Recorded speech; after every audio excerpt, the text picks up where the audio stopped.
How can a statue that has so many problems with it still be badass? Stay tuned to find out.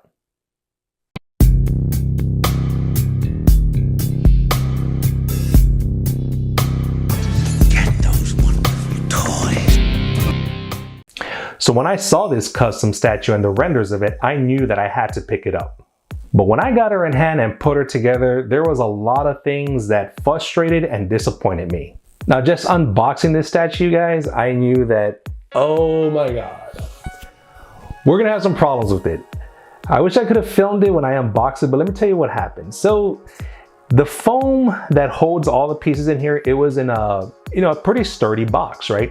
One of those boxes that has the straps where you pull it out from the straps. But as soon as I picked up the box, I just heard a boom.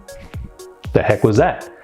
Picked it up, there was a huge hole on the bottom of the styrofoam packaging. When I took it out, the base here was sitting in the box.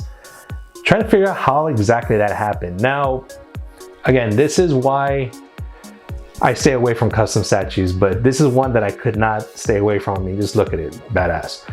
So what happened was, it was a good idea. I can understand why they did it, to be more, I guess, absorbing of impact.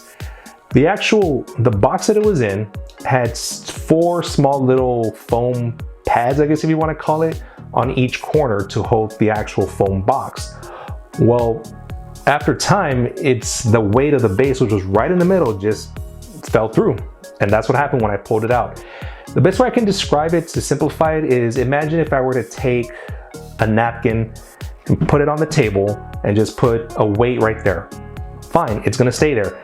But if I were to pick up that napkin with the weight, guess what? In time, that weight in the middle is gonna fall right through that napkin. That's what happened when I unboxed this statue. So problem number 1, right off the bat. Now, one of the biggest reasons why I wanted to get this statue was because of all the switch outs.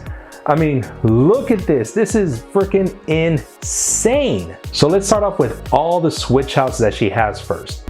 Just her arm switch out alone. She has 10 different arm switch outs, guys. That alone will tell you how many displayability options she has. Portraits. Girl has 4 portraits on her. And I'll be playing around with all the switch outs just to give you a feel and a vibe of what she actually looks like with everything kind of mixed up. But obviously, if I were to put every single combination, it would take way too long.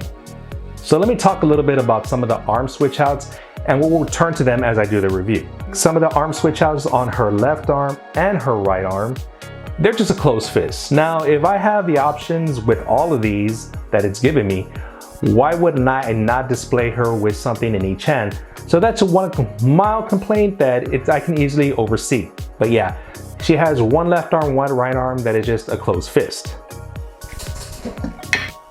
Now, the way that I have Psylocke displayed here, this is more than likely going to be the preferred way that I want to display her, with wielding the 2 swords. Now, of course, she has the 2 arms holding the swords. Which brings me to a question about this arm right here. It has a hole in it, but the swords do not fit in it. She doesn't have any other options here to hold something in. I'm guessing maybe this, which for one of her other switch outs is a bow and arrow. And you can actually put this as, I guess, the arrow part of that bow and arrow. But I'm here to contemplate, is it to hold this piece by itself? I'm not really sure. And that's one other complaint about this statue that I have, is it doesn't come with any instructions. Hey guys, I just wanted to take a quick moment to thank you for watching up to this point. Now, if you've liked the content so far, definitely hit that like button. Subscribe if you haven't done so already. Doesn't cost you a dime, but it helps me out tremendously. So let's go ahead and move on to the statue. Now, the base. As we can see, it's a Sentinel base, and that's one of the complaints that I have. The base itself does look pretty badass. I'm not gonna lie about it. You know, the whole detail work as far as the Sentinel hand goes is phenomenal.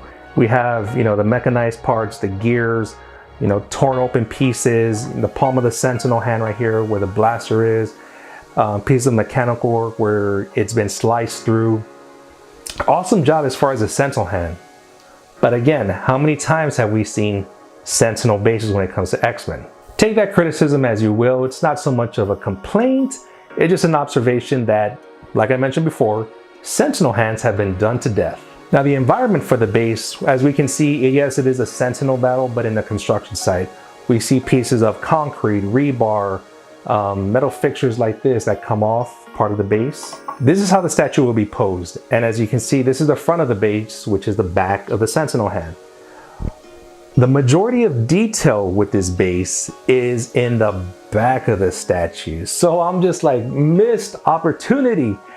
You should have had all that texture work, all that, you know, robot, mechanical, concrete, steel, rebar, all those specific small little details somehow in the front of the statue, not in the back where it's going to be hidden.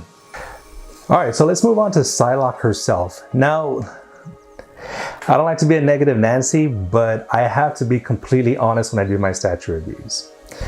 Starting off with Psylocke, she has a couple of problems. One of the biggest one is she does not fit flush into the base, okay? Yes, her foot does key in right here, right? But there is no key right here on the Sentinel. So when I actually put her in, as see, she kind of moves, kind of wobbles.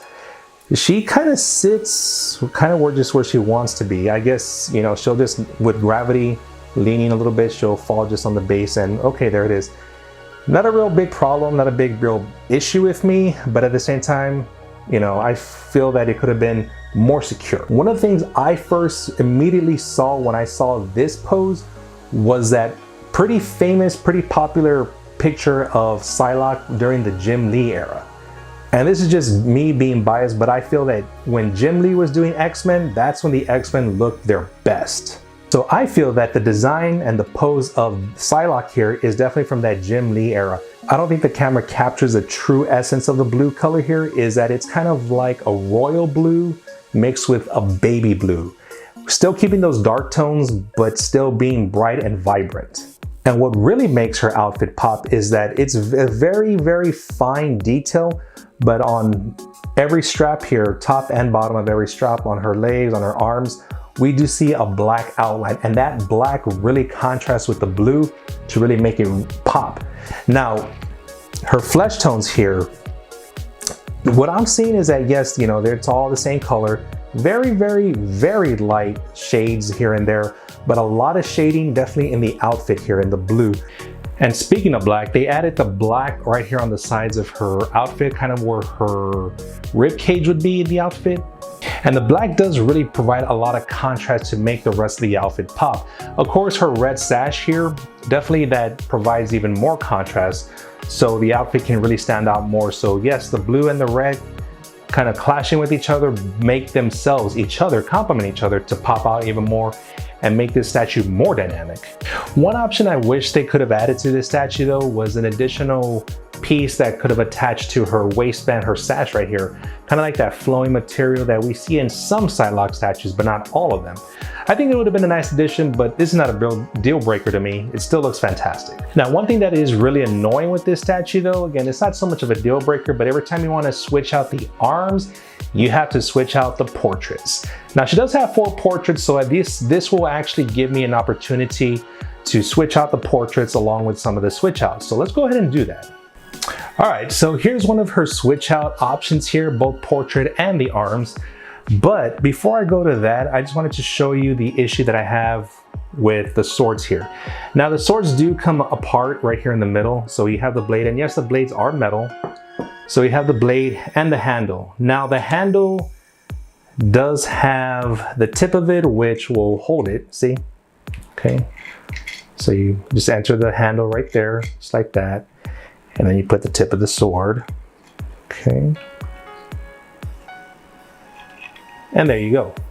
But my issue is this, when she's holding the sword like this, it doesn't fit snug, okay? Now, because it doesn't fit snug, gravity takes its toll and it falls. Yes, she's holding it, but she's holding it from the back end of the blade, or the handle, I should say. When in reality, she should be holding it like that. And this is again why I prefer not to buy custom statues, is because my experience has always been, there always seems to be some type of quality control issues, and with this one so far, there's been a couple. One, this is the biggest thing, one of the biggest issues in my opinion. I was able to kind of fix the issue though, in the sense where her blade does rest somewhat on the base on the left arm. So you can kind of have the base holding it up like that. And on the right arm, this one, because it is loose, I just kind of tilt the actual handle where it kind of does fit snug, but it's not snug. It's a very light hold. And you know, I give it some time and you're gonna see it probably the next day just drop like that. Again, this another reason why I prefer not to buy custom statues, but looking at this statue, you can see why I pulled the trigger on it. Okay, so here's Psylocke with the psionic blade on one arm and the closed fist on the other. And this kind of gritting, showing her teeth portrait. Now, I will be honest, this is not one of my favorite portraits on this statue at all. I think they could have redone that face. Honestly, that face is rough. Be honest with you, I probably will never display Psylocke here with that portrait, which is very disappointing because, you know, for the most part, we do see Psylocke unmasked. It's very rare that we ever see her with a mask. So when I got this portrait and put her on, yeah, I was pretty much disappointed. Closed fist, again, I don't really see, if you have all these options, why are you gonna put her with a closed fist? Kind of really dulls it compared to what I initially had it in with the two blades initially. That's just my opinion. Okay, now this switch out I think is very, very cool. First off, I've never seen a Psylocke statue with a bow and arrow. Start off with just, that's badass, okay? And on top of that, to me, it just looks badass. I mean, look at it. She's taking her psionic powers, not just what we always see her with, which is a psionic blade or kind of a psionic sword, things of the nature. She's actually manifesting a bow and arrow with this thing to shoot it as well. Now the bow and arrow here does have, I guess it's like just a small wire rubber band. Very, very thin, kind of like fishing wire, but it doesn't feel as sturdy. You do have to put her with the other arm here, obviously, and the string does hook onto the fingers right there. She's actually pulling the bow and arrow. Now, the only thing that I guess you can call it a complaint is that the arrow, it just kind of rests in her hand. It doesn't really like hook in anywhere. You just kind of put it between her two fingers and it just kind of sits there, kind of rests there. It doesn't hook in, but it doesn't, obviously, I've had it displayed for a little bit, turning it, messing with it, and it's not gonna come off. But yeah, very cool switch out. And then obviously her portrait right here, it's the psionic butterfly, kind of her using her psychic powers at the same time, which I think is cool. I mean, it's not something that I'm gonna be displaying her with. This is probably from the 4 portraits, my 3rd favorite one. So again, I don't see myself really displaying her with that, but hey, you never know. Okay, so here's another switch out combination with Psylocke here. I went ahead and put the blade back on her just to give you more of a display of what I was talking about earlier. So as you can see, the handle right here, it's her hand's holding that up by the handle, but it really, in my opinion, should be held like that. But again, it's not snug and falls off. But as I mentioned before, I kind of twist the blade, kind of mess with it a little bit. See if I can get it. Yeah,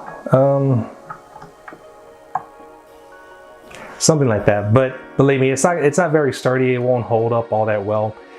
Probably come back tomorrow and see, there to move right there. But I think it's something that I can resolve pretty easily, and I don't think I really should have to do this. But you know, I can put maybe like a small piece of plastic, you know, to wedge between the blade and her arm. Just kind of hold it in place, like a bendable piece of plastic, you know, like maybe like cut a small piece of straw. I don't know. I'm just brainstorming off the fly here.